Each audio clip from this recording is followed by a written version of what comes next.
Alors on reste avec le même mécanisme et dans cet exercice on se propose de résoudre le problème de l'analyse de vitesse en utilisant les centres instantanés de rotation. Donc j'ai déjà dessiné le mécanisme sur GeoGebra. On a donné, on a attribué un chiffre à chaque barre, comme ça ça facilite l'appellation des sillères.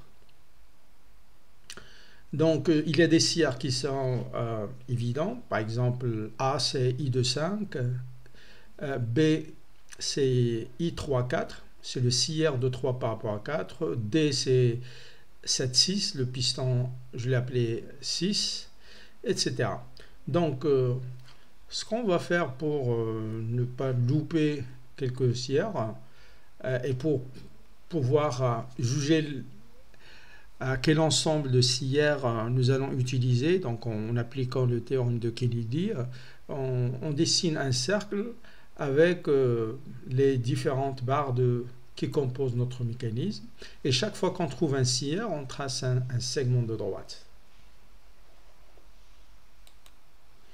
Donc le premier sillère que nous allons essayer de trouver, c'est I de 4. Alors, pour voir si on peut utiliser le théorème de Kennedy, que je rappelle, si on a 3 barres qui sont en mouvement relatif, le théorème de Kennedy stipule que les sillères relatifs entre les 3 barres prises 2 à 2, ils sont alignés. Alors pour voir est-ce qu'on peut, l'utiliser, il faut chercher si le sillère qu'on cherche appartient par exemple à une diagonale d'un parallélogramme. Alors effectivement c'est le cas. Donc ici j'ai I de 3, elle est là. 3, 4, c'est 3 par rapport à 4, c'est le point B. Puis 4, 5, c'est le point C. Et 2, 5, c'est le point A. Et donc j'ai un parallélogramme. Du coup, je peux trouver le sillère I de 4 en appliquant le théorème de Kennedy. Donc si je prends le triplet 2, 3, 4, donc le sillère de 4, il va être aligné avec I de 3 et I3, 4. Je peux aussi, et puis si je prends le triplet 2, 5, 4, le sillère I de 4 va être aligné avec I de 5 et I4, 5. Je peux aussi trouver I3, 5 si je garde le même parallélogramme. Donc allons-y. Donc on va chercher, on va écrire plutôt, on va dire I de 4, je vais l'appeler directement. Donc là aussi, je vais essayer de dessiner le minimum de choses, comme ça l'image ne sera pas trop chargée. Donc I de 4, c'est quoi? C'est l'intersection de deux objets. Le premier objet, c'est la droite. I de 3, virgule, I de 3, virgule, 3, 4 qui est le point B. Voilà. Et le deuxième objet, c'est la droite. La droite. La droite AC.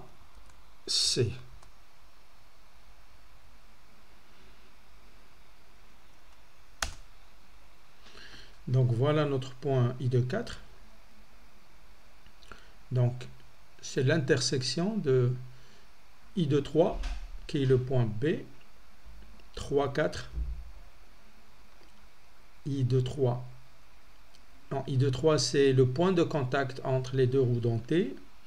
Et I3, 4, en fait c'est cette droite là.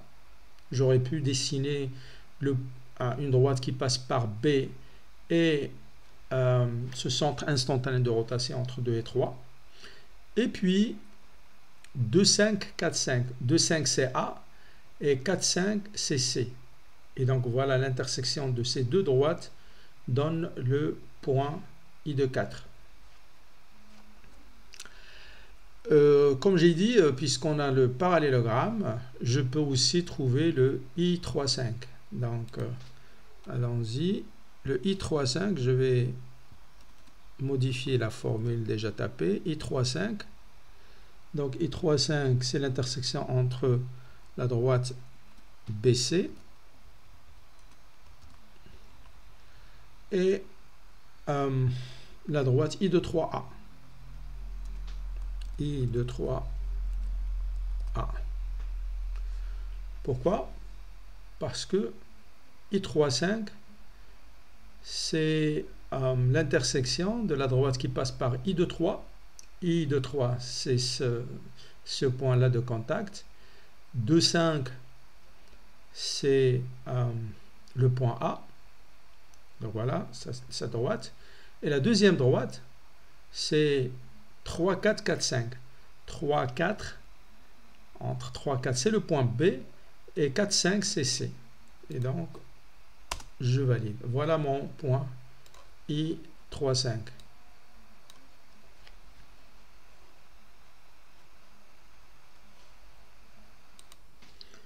Alors, nous avons trouvé le I de 5, plutôt I 3, 5 et I de 4. Donc, sur le cercle, on indique ça en traçant une ligne entre 2 et 4, et plutôt un segment, et un segment entre 3 et 5. Alors, tout à l'heure, nous avons utilisé ce parallélogramme. Donc, le parallélogramme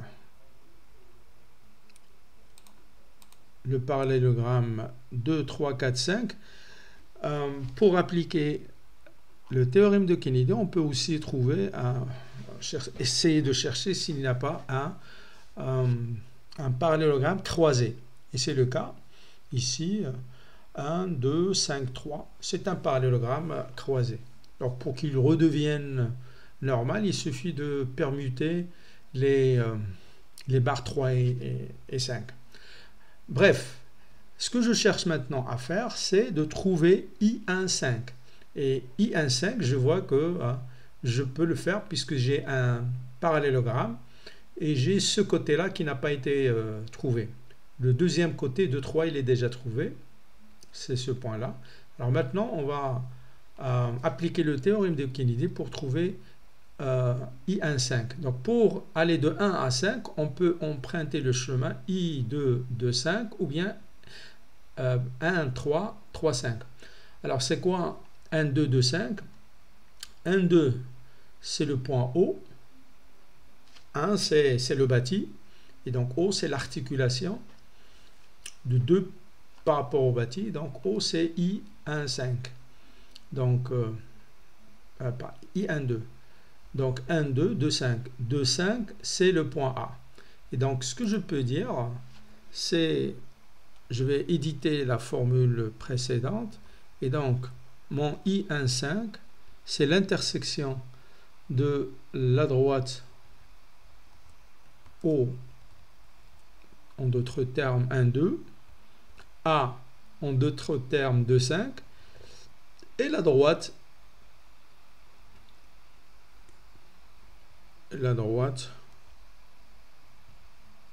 Q, I3, 5. Donc le deuxième chemin, c'est 1, 3. 1, 3, c'est cette articulation, appelée CQ.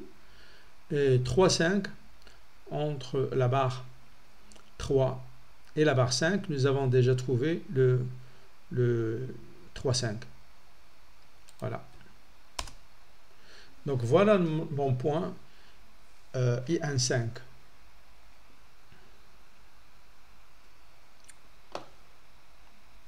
Le CR qui m'intéresse, le CR suivant, c'est I1, 4. Alors déjà, pourquoi j'essaie de trouver le CR I1, 5? Parce que je vois que j'ai une barre 5 qui instantanément tourne par rapport à ce CR et je connais déjà une vitesse.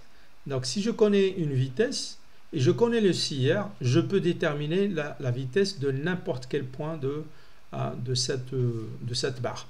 Alors une fois nous allons trouver la vitesse du point C, je remarque que le point C est aussi sur 4 qui effectue un mouvement de rotation pure par rapport à I1,4. Donc si je trouve I1,4, je vais pouvoir trouver la vitesse du point B. Donc cherchons maintenant le I1,4. Donc pour trouver I1,4, il faut chercher soit un parallélogramme normal, soit un parallélogramme croisé, où on a les deux points 1 et 4. Et c'est le cas pour ce parallélogramme croisé 1, 2, 4, 3, 1. Je vois que je peux trouver le côté 1, 4. Et donc je vais pouvoir utiliser le théorème de Kennedy qui me dit que le I1,4, il va être à l'intersection de la droite qui passe par I1,2, en d'autres termes O, et 2,4. 2,4, je l'ai déjà trouvé, il est là. Et la droite, I1,3, en d'autres termes Q, et 3,4, qui est le point B. Donc, le I1,4, je vais éditer la formule précédente. Et donc, je vais dire I1,4, c'est l'intersection de la droite O, I de 4 et de la droite Q, B.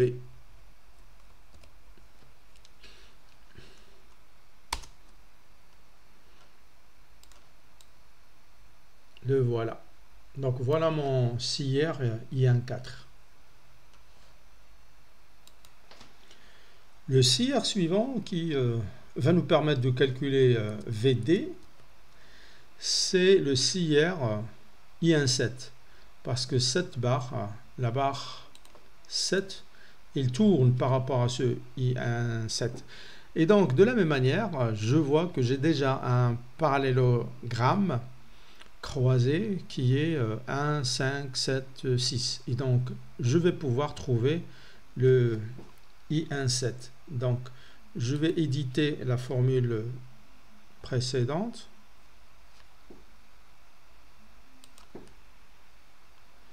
I1,7. Donc, toujours application du théorème de Kennedy. I1,7, c'est l'intersection de la droite I1,5C. I1,5. C 1, 5, 5, 5, 7. Alors le point C, c'est un cas vraiment particulier parce que là nous avons 3 CR confondus. Donc j'ai I4,5, C égale I4,5 égale I4,7 égale I5,7. Donc le 5,7 c'est aussi C. Alors le deuxième objet, c'est pas la droite, une droite qui est définie par 2 points, parce que le deuxième chemin, donc 1, 5, 7, 1, 6, 6, 7. Alors 6 est en train de faire une translation pure, et par conséquent, le I1,6 il se trouve à l'infini. Et donc, il faut trouver l'intersection entre cette droite I1,5C et la droite verticale qui passe par 6, 7. Et 6, 7, c'est le point D. Et donc, comment je vais pouvoir écrire ça? C'est la droite d'équation x égale x de D. Comment on l'interprète? C'est la droite verticale. Donc, j'ai x égale quelque chose. Et ce quelque chose, je vais... je peux très bien chercher les coordonnées du point D et choisir le x 0,285, mais je demande à GeoGebra d'aller chercher cette information directement. Et donc, voilà le I17. Alors, en fait, le I15 et le I17 ne sont pas confondus tout le temps. Même ici, je ne suis pas sûr s'ils sont confondus à 100%. Alors, le I15, il est où? Le I15, je vais l'écrire. I15. Alors, voilà. Voilà. Ils sont presque confondus. Donc, au niveau du X, à la troisième décimale après la virgule, il y a une petite différence. Donc, le I15 n'est pas confondu, il est presque confondu avec le I15. Et donc, voilà, nous avons trouvé le I17. Je le rajoute à mon palmarès. Donc, après avoir trouvé tous les CR qui vont nous permettre de trouver les vitesses VB, VC et VD, voyons voir maintenant comment on va trouver la vitesse du point C, par exemple, en utilisant le IA5. Alors, je sais que la barre 5, il tourne par rapport à IA5. Donc, tous les points qui sont à la même distance de IA5, ils ont la même vitesse en valeur absolue. Donc, cherchons le point que je vais appeler A2, qui est sur IA5C, qui est à la même distance que A de IA5. Donc, je vais dire A2 égale intersection entre deux objets. Le premier objet, c'est la droite I15C. Et le deuxième objet, c'est la droite, pas la droite. J'ai dit et qui est à la même distance de IA5 que A. Et donc, je vais demander quel est le cercle de centre I15 et de rayon la distance I15,A. Alors je vais trouver qu'il y a deux points, je les vois, voilà, 1 et 2. Je choisis le deuxième parce que je vois que mon point A qui m'intéresse, hein, il est plus proche du C. Donc ce point-là, il va avoir la même vitesse en valeur absolue que A. Donc voilà mon A2. Alors, qu'est-ce qui se passe en fait pour ce point-là? Il va avoir la même vitesse, mais sa vitesse, il sera toujours perpendiculaire à I15 A2. Et comme en fait le point A2 et le point C, ils sont sur la même droite, la vitesse va être proportionnelle à la distance par rapport au CR. Et donc, je vais d'abord créer la vraie vitesse de A2 et pour cela, je vais chercher l'extrémité de la vitesse du point A2. Et donc, A2 égale translation. Je vais translater le point A2 de quoi? Eh bien, de la valeur absolue de VA, puisqu'ils vont avoir la même vitesse, puis je vais multiplier par un vecteur unitaire orthogonal, par exemple, à la droite I15,C. Donc voilà mon A2 et je peux dessiner un vecteur.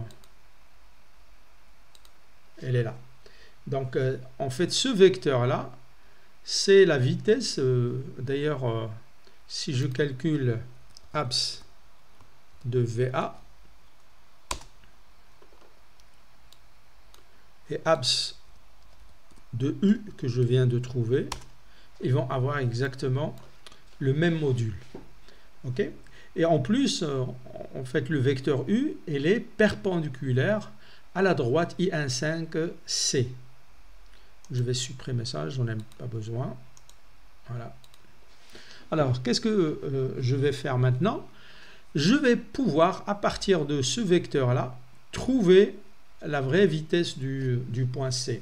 Parce que je sais que la vitesse du point C, il sera égal à la vitesse de point A2, à une constante près. Donc cette constante est fonction de la distance de C par rapport à IA5 et la distance de A2 par rapport à IA5. Et la deuxième information que j'ai, c'est que le vecteur C, il va être parallèle à U. Pour cela, on va trouver l'extrémité de vecteur VC. Donc C' égale translation du point C, translation du point C, virgule, je prends donc soit la valeur absolue de U, mais j'ai vu que la valeur absolue de U, c'est la valeur absolue de VA. Donc abs VA, mais je dois la vitesse du point C, puisqu'il est plus distant de IA5, il est plus éloigné de IA5, sa vitesse, il va être supérieur. Et donc, je vais multiplier par le rapport. Ok, donc j'ouvre une parenthèse. Distance de I15, virgule C, divisé par distance I15, virgule A2. Ok. Et maintenant, je multiplie, voilà, après la parenthèse que j'ai ouverte, fois vecteur unitaire orthogonal à la droite de tout à l'heure, la droite I15, C ou A2, c'est la même chose. Donc voilà. Donc voilà mon point C. Donc je vais cacher ou supprimer, j'en ai pas besoin. Voilà. Donc je vais maintenant dessiner la vitesse du point C. Et je l'appelle VC carrément. Donc voilà la vitesse du point C que j'ai trouvé à partir de I15. Alors maintenant, nous allons trouver la vitesse du point B. Et donc, on va procéder de même, puisque nous avons I14. Ok, donc je vais trouver, puisque aussi le point C, il est sur la barre 4, donc je vais trouver le point équivalent, l'image, si vous voulez, du point C, qui a la même vitesse, sur la droite I14B. Donc je fais exactement la même chose. Donc je trouve le point C2 qui a la même vitesse que le point C et qui est à la même distance par rapport à I14 que C. Donc ils vont avoir la même vitesse. C2 égale l'intersection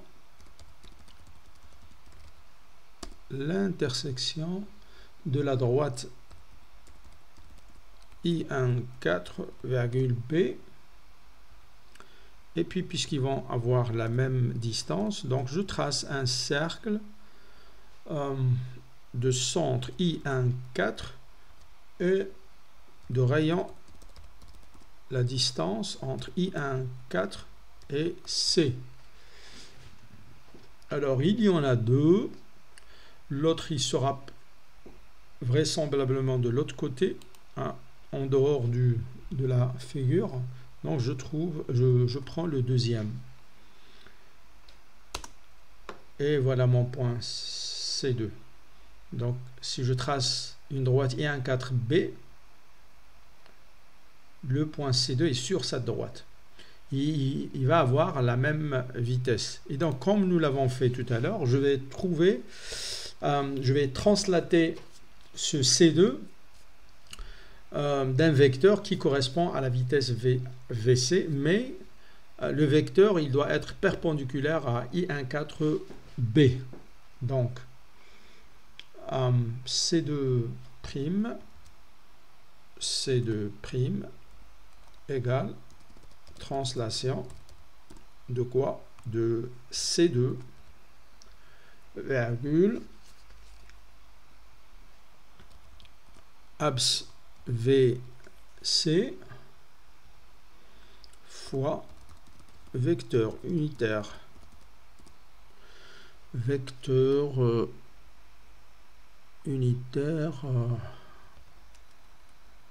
orthogonal à la droite I14B. Et là, je vois que la vitesse du point C2, il va être opposé. Donc, je vais ajouter un signe moins pour que la vitesse du point C corresponde à la vitesse C. Ok, ils vont avoir la même vitesse en module et la direction aussi. Donc, voilà mon C2. Et donc, C2', c'est un vecteur qui est égal en module à VC. Et donc, je vais pouvoir maintenant trouver la vitesse du point B. Donc, B' égale translation de B. Donc, la vitesse du point C, elle est supérieure à la vitesse du point B, puisque B est plus proche de I14. Donc, je vais translater le point B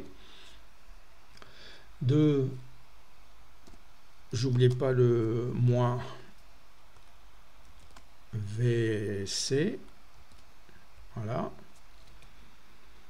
fois, et j'ouvre la parenthèse, la distance I14 B divisé par distance I14 virgule C2. Comme ça, on va avoir une vitesse plus faible puisque la distance I14B est plus faible que la distance I14C. Et il ne faut pas oublier fois le vecteur unitaire orthogonal à la droite I1, je l'écris droite I14 virgule B. Voilà. Et donc, nous avons trouvé le vecteur VB. Donc, je l'appelle VB, je le mets en rouge comme ses prédécesseurs. Voilà. Donc, voilà, nous avons trouvé VC, VB.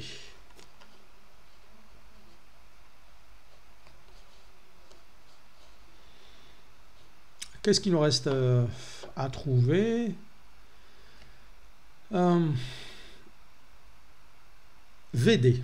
Alors, pour VD, nous avons en fait deux possibilités. Alors, je vais faire ce que j'ai déjà fait avec VB-VC. Donc, la barre 7, il tourne par rapport à I1,7. Et j'ai déjà la vitesse du point C. Et donc, je vais pouvoir trouver la vitesse du point D en cherchant l'image, si vous voulez, du point C qui est sur I1,7D, trouver sa vitesse et puis en déduire la vitesse du point D. Donc, c'est classique. Alors, pour changer, en fait, je vais utiliser le I4,6. Je vais d'abord chercher I4,6 avant de pouvoir continuer. Donc, je vais commencer d'abord par essayer de trouver le I4,6. Et donc, comme tout à l'heure, je vois qu'il y a un parallélogramme croisé, 1, 4, 7, 6. Et le 4,6 que je cherche, elle est là. Donc je vais pouvoir utiliser le théorème de Kennedy pour trouver ceci R. Et donc il suffit de tracer la droite 4, 7, 4, 7 c'est C, 7, 6 c'est D, et puis 1, 4, 1, 4 on l'a trouvé, elle est là, et 1, 6 elle est à l'infini. Et donc je vais dire I4, 6, I4, 6 c'est égal à l'intersection de deux objets. Le premier c'est la droite 4, 7, 4, 7 c'est C, et D, je ferme. Et la deuxième, c'est une droite verticale qui passe par I1, 4. On va faire comme tout à l'heure, on va dire X égale X2, I1, 4. Donc voilà mon point I4, 6. Alors, le I4, 6, il appartient à 6, donc il est en translation pure. Okay, on va trouver exactement la même vitesse que si on avait utilisé I1, 7. Et puis, il appartient aussi à 4. Et donc, par rapport à 4, il tourne, hein, quand il appartient, quand on le considère sur la barre à 4, il tourne par rapport à I1, 4. Et donc, on va faire comme tout à l'heure, on va trouver une, je l'appelle C4, C3, peu importe, C4 égale, je vais trouver le point C qui se trouve sur la ligne I1, 4, I4, 6 qui est à la même distance. Et donc, je vais dire C4, c'est égal à l'intersection de la droite I1, 4, I4, 6, I1, 4, I4, 6, et puis cercle de centre I1, 4, et de rayon la distance I1, 4, virgule C. Il y en a deux, je vais prendre le deuxième.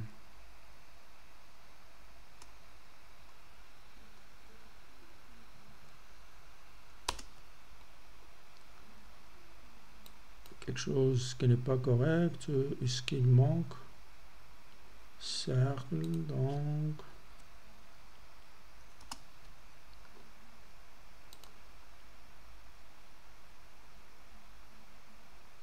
intersection droite I1, 4, I1, 6, cercle I1, 4, distance, etc. Nombre, distance I1, 4, C.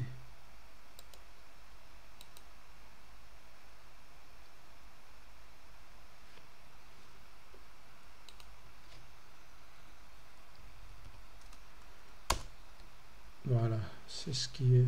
Il y avait une parenthèse mal placée. Donc voilà mon C4. Donc ce point-là, il est à la même distance de I1, 4 que C. Et donc, je vais pouvoir trouver l'extrémité de la vitesse du C4, quelque part là. On va dire C4', comme nous avons l'habitude de faire. C4 égale translation de C4 de quoi? De la vitesse absolue, hein, VC, ok,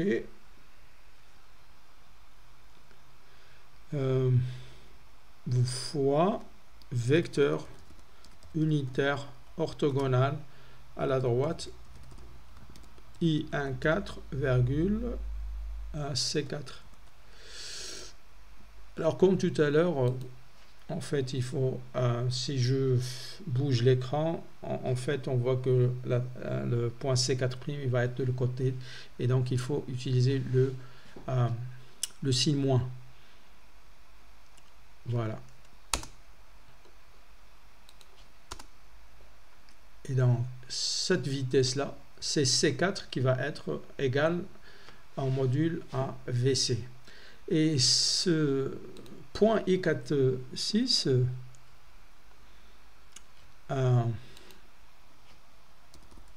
il va avoir une vitesse. Donc je vais calculer la translation de I46, virgule,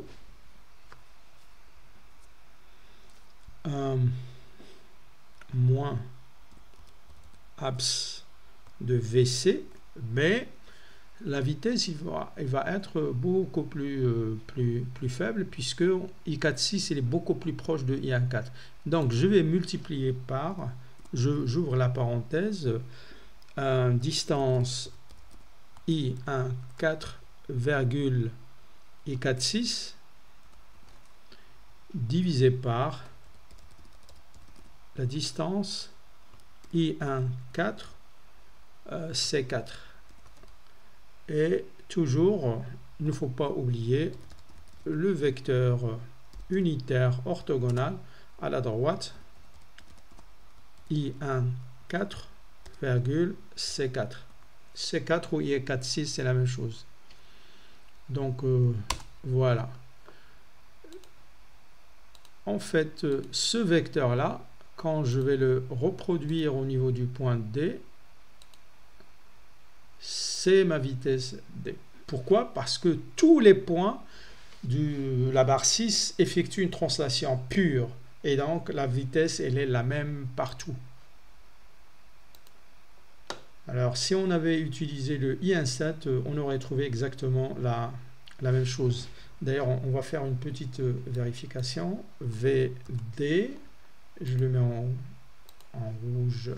Alors je vais chercher le point C3. Le point C3.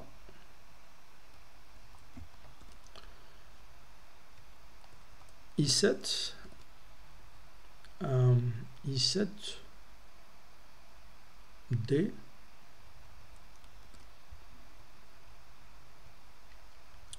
I7, distance de I7, C. Voilà.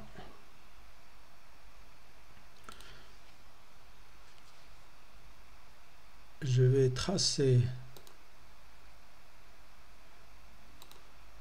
la droite de I qui part de I17 et qui passe par D. Et puis la demi-droite qui passe toujours par I17. J'évite de cliquer sur le point parce que je risque de cliquer sur I17. Et puis sur cette extrémité. Et là, si j'avais pris le point C3, si je trace la perpendiculaire à cette droite, ce point-là, en fait, il va me donner, si je mesure cette distance-là, je trouve que c'est VA. C'est la vitesse du point C, pardon. Donc, voyons voir si je crée un point qui passe, plutôt un vecteur d'origine C3 et d'extrémité E, je calcule la valeur absolue de VC 0,444 et abs de V que je viens de créer, c'est exactement la même valeur, donc on ne s'est pas trompé. Alors il ne nous reste plus que trouver les vitesses de rotation linéaire, angulaire. Alors j'ai tapé la formule qui va nous permettre de trouver les 3 vitesses de rotation. Bien sûr, on peut aussi trouver la vitesse oméga 3, mais bon, c'est pas demandé. Donc, pour la vitesse oméga 4 de cette barre, j'ai 2 points dont je connais les vitesses linéaires, VB, VC. Donc, je vais pouvoir dire que oméga 4, c'est la vitesse du point B appartenant à 4 fois la distance qui sépare le point B du CIR, I14. Pourquoi? Parce que toutes les vitesses, ils sont proportionnelles à la distance du point considéré par rapport au CIR. mais le point C appartient aussi à la barre 4, et donc je peux dire oméga 4 c'est aussi égal à VC sur IA4C. Pour oméga 5, il suffit de considérer le scieur de 5 par rapport à la barre fixe, I1,5, et donc j'ai deux points qui appartiennent à la barre 5, il y a le point C et le point A. Donc oméga 5 égale VC sur IA5C, et c'est aussi égal à VA divisé par IA5A. Et oméga 7, donc cette barre, il effectue une rotation instantanément par rapport à ce point IA7, et j'ai deux points qui appartiennent à cette barre, il y a le point C et le point D. Et donc, oméga 7, c'est égal à VC sur I1,7C, et c'est aussi égal à VD sur I1,7D.